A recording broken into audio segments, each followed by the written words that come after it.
Belakangan ini, RUU TNI sedang ramai dibahas di mana-mana.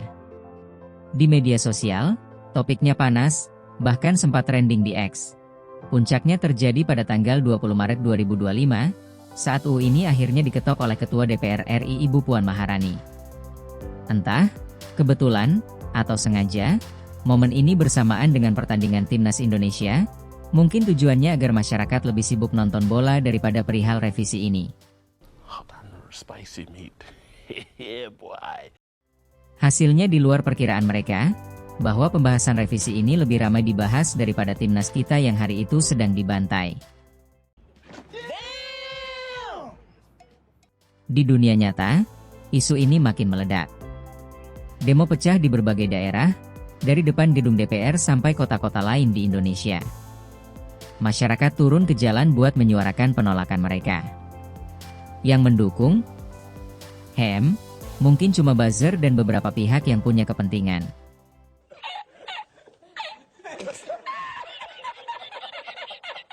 Pertanyaannya, kenapa bisa seramai ini? Karena revisi ini bukan cuma sekadar ganti-ganti pasal, tapi menyangkut kekuasaan dan peran TNI dalam pemerintahan. Banyak yang khawatir kalau ini jadi jalan buat menghidupkan kembali dui fungsi TNI, yang udah dikubur sejak reformasi. Mungkin dari kita sudah ada yang memahami soal isu ini, tapi banyak juga yang masih bingung atau kurang paham. Nah, di video ini kita bakal bahas semuanya dari A sampai Z, mulai dari salah kaprah tujuan RUU TNI, kontroversi di balik pengesahannya, pasal-pasal yang direvisi, sampai dampak negatifnya buat kita semua. Selamat datang di series Baca dan Lawan, tempat kita bareng-bareng memahami isu-isu penting dan melawan ketidakadilan dengan ilmu. Karena, percaya deh, yang terjadi hari ini bisa jadi bakal berdampak ke kita dan orang-orang sekitar. Jadi, yuk, tetap kritis dan jangan jadi apatis. Sebelum lanjut, jangan lupa subscribe, nyalain lonceng notifikasi, like, komen, dan share biar makin banyak yang melek isu ini. Karena kalau kita diam aja, siapa lagi yang bakal bersuara?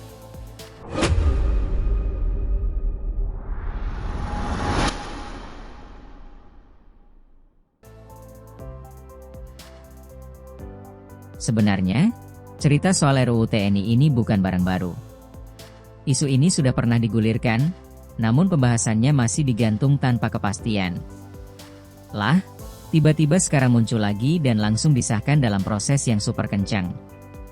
Ini Kylian Mbappe yang larinya kenceng, pun insecure dengan kecepatan pengesahan RUU ini. RUU ini diajukan pemerintah, tepatnya oleh Kementerian Pertahanan dan TNI sendiri. Kata Kapuspen TNI pada 16 Maret 2025, revisi ini tujuannya buat memperkuat pertahanan negara, bikin prajurit makin profesional, dan memastikan supremasi sipil dalam kehidupan berbangsa dan bernegara. Tentu, kedengarannya keren ya? Tapi pas dicek isinya, lah kok revisi ini berisi seputar penambahan kewenangan buat TNI dalam operasi militer selain perang atau OMSP, batas usia pensiun perwira diperpanjang, dan menambah jabatan prajurit di instansi sipil. Kalau beneran mau memperkuat pertahanan, harusnya yang direvisi itu soal komitmen modernisasi alutsista atau malah ngurangin peran TNI di OMSP, biar fokus ke pertahanan dan keamanan. Kalau tujuannya biar prajurit makin profesional, mestinya yang diperbaiki itu soal netralitas TNI dari politik, atau aturan tegas soal prajurit yang melanggar hukum sipil. Kalau beneran mau supremasi sipil, mestinya malah dikurangi jabatan-jabatan militer di instansi sipil. Masa iya, tentara pensiun langsung jadi pejabat sipil? Dari pakai seragam loreng tiba-tiba pakai batik dan ngurus birokrasi? Makanya banyak yang curiga, revisi ini benar-benar buat kepentingan nasional atau cuma buat pihak tertentu? Ini langkah maju buat pertahanan negara atau malah langkah mundur ke zaman di mana militer ikut campur dalam urusan sipil? Nah, ini nih beberapa drama yang terjadi selama pembahasan sampai akhirnya RUU TNI ini disahkan. Banyak plot twist yang bikin orang geleng-geleng kepala. 1. Muncul tiba-tiba. Biasanya, kalau ada undang-undang baru, harus masuk dulu ke daftar prioritas alias prolegnas. Tapi RUU TNI ini malah nyelonong masuk tanpa diundang, langsung melalui surpres, surat presiden. Ini kayak temen yang gak masuk grup diskusi tugas, tapi tiba-tiba ikut presentasi. Dua diskusinya di hotel, bukan di gedung DPR. Biasanya kalau ngomongin undang-undang, tempatnya di gedung DPR dan disiarkan secara live di YouTube. Tapi entah kenapa, pembahasan revisi ini malah digelar di hotel yang mewah dan dilakukan secara tertutup. 3. Transparansi. Nihil. Partisipasi publik. Skip. Dalam negara demokrasi, harusnya rakyat bisa kasih masukan dong. Tapi di kasus ini, publik baru dikasih tahu pas revisinya udah hampir kelar. Kayak acara kondangan, tapi undangannya baru nyampe pas pengantinnya udah angkat kaki. Jangankan ikut berpartisipasi, draft revisi yang valid saja susah diakses oleh publik. 4. Banyak yang kecewa, bukan cuma netizen. Gak cuma rakyat biasa yang protes, akademisi, aktivis HAM, dan organisasi masyarakat sipil juga rame-rame nolak RUU ini. Mereka khawatir revisi ini bakal bikin militer balik lagi ke urusan sipil, seperti nostalgia era Orde Baru. Namun alih-alih memberikan klarifikasi atau merilis kajian terkait RUU TNI, pemerintah malah menyuruh masyarakat untuk tidak berburuk sangka.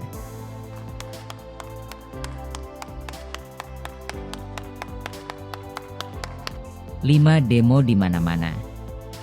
Gara-gara revisi ini, orang-orang gak tinggal diam.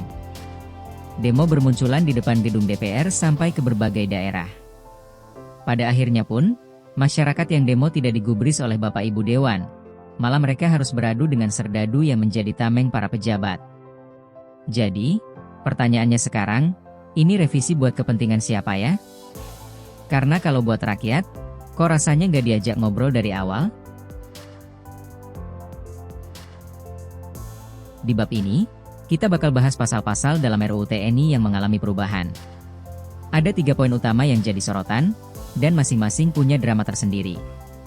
Yuk, kita kupas. 1. Pasal 7, TNI dapat tugas tambahan di OMSP. TNI selama ini udah punya tugas di OMSP, seperti ngurus separatisme, terorisme, dan menjaga perbatasan.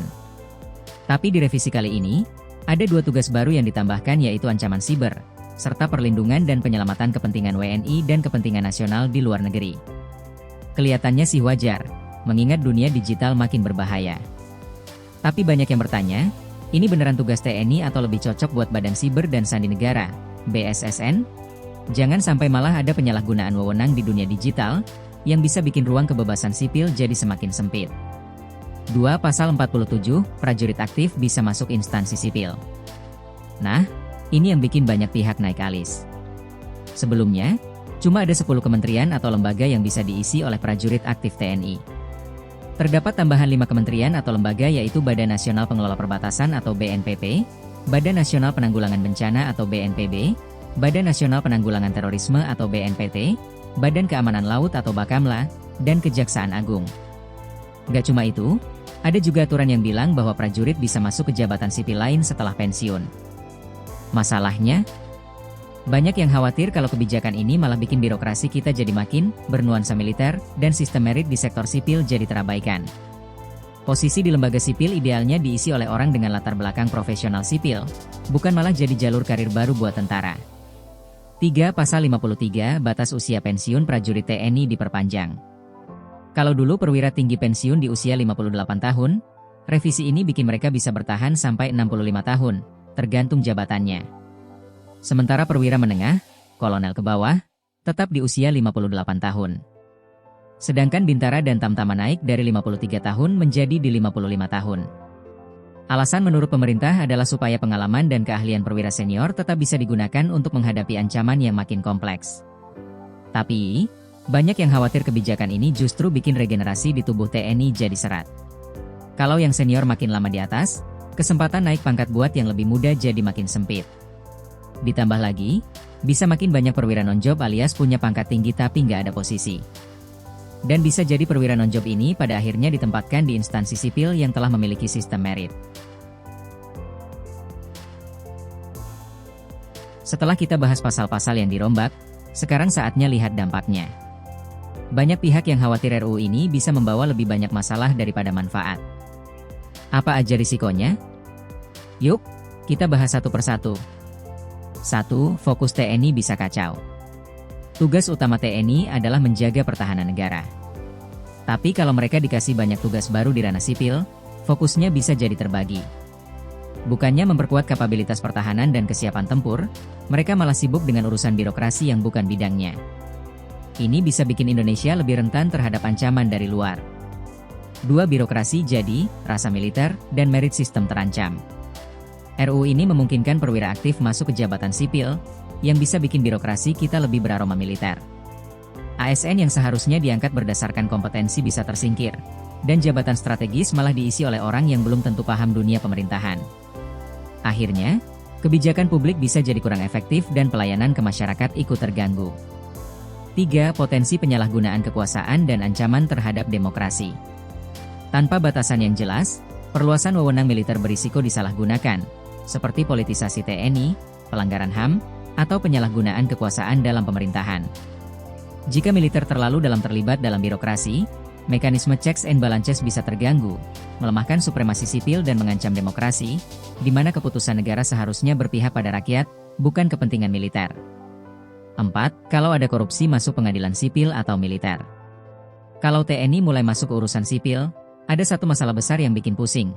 Kalau ada oknum TNI yang korupsi, mereka diadili di pengadilan militer atau sipil? Kalau di pengadilan militer, dikhawatirkan prosesnya kurang transparan dan hukumannya lebih ringan. Tapi kalau di pengadilan sipil, bisa terjadi tarik ulur kepentingan antara institusi militer dan sipil. Akibatnya, penegakan hukum bisa jadi berantakan, dan keadilan malah makin jauh. 5. Investor bisa kabur, ekonomi kena dampak.